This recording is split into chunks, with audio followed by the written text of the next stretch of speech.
दिया वो रास्ता जिस रास्ते से थे तुम गुजरे।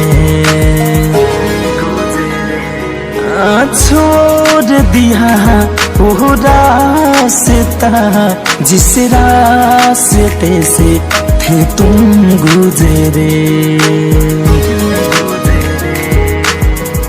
तेरे ही यादों में है, दिल की ही बातों में है, तेरे ही यादों में है, दिल की ही बातों में।